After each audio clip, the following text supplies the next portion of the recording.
नमस्कार दोस्तों। UK triple SC ने निकाला है एक नोटिफिकेशन, आइए इसे देख लेते हैं। तो बहुत से अभ्यर्थियों का प्रश्न था डॉक्यूमेंट के संबंध में। अगर जिस दिन डीबी होगा, अगर उनके पास वैलिड डॉक्यूमेंट नहीं होगा या डॉक्यूमेंट अधूरे होंगे तो क्या उनका जो डॉक्यूमेंट वेरिफिकेशन है वो रिजेक्ट हो जाएगा। तो इसका आंसर पहले देख लेते हैं। यदि अभिलेख सत्यापन की, यानी जिस दिन आपका अभिलेख सत्यापन होगा, अभ्यर्थी द्वारा ऑनलाइन आवेदन पत्र में किए गए दावे के अनुरूप, यानी जो आपने आवेदन पत्र में जो आपसे जानकारी मांगी गई होगी उसी के अनुरूप अगर आपने अपना आवेदन पत्र भरा होगा, तो जो अभिलेख आपने उसमें फिल किए होंगे वही अभिलेख आपको वहाँ प्रस्तुत करने होंगे, चाहे वो एजुकेशन से संबंधित हो, आरक्षण से संबंधित हो, सभी। अगर यदि आप वो अभिलेख डीबी के समय, जिस समय आपका डीबी होगा, जिस दिन आपका डीबी होगा, आप उनको प्रस्तुत नहीं कर पाते हैं किन्हीं कारणों से, तो ऐसे अभ्यर्थी को वांछित अभिलेख आयोग कार्यालय में जमा किए जाने हेतु अधिकतम 7 दिन का समय प्रदान किया जाएगा। तो आपको अतिरिक्त 7 दिन का समय दिया जाएगा डीबी के बाद भी। यदि आप इन 7 दिनों के अंदर अपने जो मूल और वैध प्रमाण पत्र हैं वो प्रस्तुत नहीं किए जा सकते हैं, यदि आप वो नहीं कर पाते हैं, तो यहाँ आपके अंतिम चयन परिणाम हेतु विचार नहीं किया जाएगा, यानी आपके हाथ से नौकरी जा सकती है आपकी एक छोटी गलती के कारण। इसलिए कहते हैं जब भी आप फॉर्म भरें तो बहुत ही सावधानी पूर्वक भरें।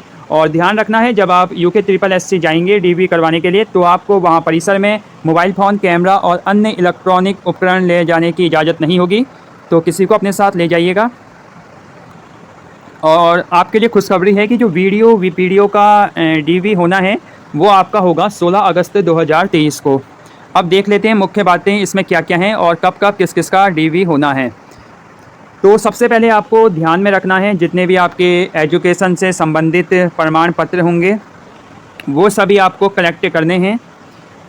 औपबंधिक श्रेष्ठता सूची के अनुसार अभिलेख सत्यापन की नियत तिथि को अभ्यर्थी अपने समस्त मूल अभिलेखों जो अभ्यर्थी द्वारा विज्ञापित पद हेतु आवेदन पत्र में शैक्षिक अर्हता के अनुरूप अंकित किए गए शैक्षिक अर्हता तथा अन्य जो प्रमाण पत्र हैं, चाहे वो डिग्री हो, चाहे वो प्रमाण पत्र हो, चाहे वो 10th के सर्टिफिकेट हो, 12th की हो, ग्रेजुएशन की हो, तो सभी आपके पास ओरिजिनल होने चाहिए और उनकी फ़ोटोस्टेट आपके पास होनी चाहिए, वो भी सब प्रमाणित, यानी 2-2 सेट आपके पास होने चाहिए अलग अलग। ठीक है, 2 सेट आप सबके कलेक्ट कर लीजिएगा। और आपके पास 6 पासपोर्ट आकार की फ़ोटो होनी चाहिए, 6 से ज़्यादा ही रखिएगा। और आपको 9:30 बजे कार्यालय में उपस्थित होना है। तो ये तो आपको पता ही है, डॉक्यूमेंट तो ले ही जाओगे आप। बाकी सेकंड पॉइंट इंपॉर्टेंट है, ध्यान दें कि शैक्षिक अर्हता के अंतर्गत विज्ञापित पद के अनुरूप अभ्यर्थी की हाई स्कूल, इंटरमीडिएट और स्नातक की समस्त वर्षों सहित अंक तालिकाएँ और प्रमाण पत्र, उपाधि तथा आरक्षण और स्थायी निवास से संबंधित प्रमाण पत्रों के मूल अभिलेखों सहित नियत तिथि को उपस्थित होना अनिवार्य है। तो नियत तिथि को आपको उपस्थित होना है, जितने भी आपके डॉक्यूमेंट हैं। और आरक्षण के संबंध में इंपॉर्टेंट ये है कि EWS, OBC, SC, ST, PH, EX और DFF का लाभ लेने वाले अभ्यर्थियों को विज्ञापन की अंतिम तिथि तक वैध प्रमाण पत्र जो कि सक्षम प्राधिकारी द्वारा निर्गत किया गया हो प्रस्तुत करना अनिवार्य है। तो अगर आपका सिलेक्शन हुआ है किसी आरक्षण श्रेणी में, तो आपको उसका वैलिड प्रमाण पत्र नियत तिथि तक, जब तक वो वैध है, वो आपको प्रस्तुत करना होगा, नहीं तो आपका सिलेक्शन आपके हाथों से जा सकता है। पिछली बार बहुत से लोगों का EWS के चक्कर में सिलेक्शन चला गया था, और EWS और आरक्षण और जो अन्य संबंध में यूके ट्रिपल एससी ने एक बार अपनी विंडो भी खोली थी, यहाँ फॉर्म वाली करेक्शन विंडो। तो बहुत से लोगों ने उस समय करेक्शन कर लिया होगा और यहाँ बैटरी डाउन हो गई है, कोई बात नहीं। अभ्यर्थी के नाम, पिता के नाम और विभिन्न प्रमाण पत्रों में अगर समानता नहीं है तो कोई बात नहीं, उक्त के संबंध में शपथ पत्र, मूल और छाया प्रति लाना अनिवार्य है, यानी फोटोस्टेट आप लाएंगे तो आप तहसील से बना सकते हैं। अगर ऐसा कुछ है कि आपका और आपका नाम, पिता के नाम में जो अलग अलग प्रमाण पत्र हैं, जैसे 10th में अलग हो जाता है, 12th में अलग हो जाता है, तो उनमें समानता नहीं आती है, तो इसकी कोई दिक्कत नहीं है। आप उसमें एफिडेविट यहाँ कर सकते हैं आयोग के सामने पेश। उसके बाद आयोग ने संवाद संख्या 79 यहाँ दिया हुआ है, जिसमें आपको बताया गया है या यहाँ अभिलेख सत्यापन हेतु चेक लिस्ट दी गई है। तो उस चेक लिस्ट के हिसाब से आप देखिएगा कि कौन कौन से डॉक्यूमेंट आपको लगाने हैं, सीरीज में लगाने हैं, किस प्रकार फाइल बननी है, वहाँ सब दिए हैं। संवाद संख्या 79, इसमें भी अलग से हम वीडियो बनाएंगे। और याद भी रखना है आपको 2-2 प्रतियाँ अलग अलग, आपको 2 सेट तैयार करने हैं। बाकी अभिलेख सत्यापन हेतु निर्धारित तिथियों में अभ्यर्थियों की उपस्थिति नितांत रूप से अनिवार्य होगी। यदि किसी को गंभीर ऐसी परेशानी आ जाती है तो उसके लिए अभ्यर्थी को 7 दिन के अंदर डीवी कराने से 7 दिन के अंदर वो फिर से अपना डॉक्यूमेंट वेरिफिकेशन करा सकता है। उसे इतना वक्त दिया जाएगा। अगर वो वैलिड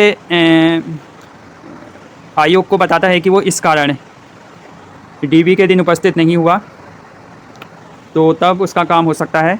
निर्धारित तिथि को उपस्थित न होने के संबंध में यदि कोई गंभीर कारण हो तो संबंध में अभ्यर्थी साक्ष्य के साथ अभिलेख सत्यापन हेतु निर्धारित तिथि से आगामी 7 दिन की अवधि में आवश्यक रूप से अभिलेख सत्यापन में उपस्थित हो सकते हैं। इसके बाद किसी भी अभ्यर्थी का अभिलेख सत्यापन के लिए कोई अन्य तिथि निर्धारित नहीं की जाएगी।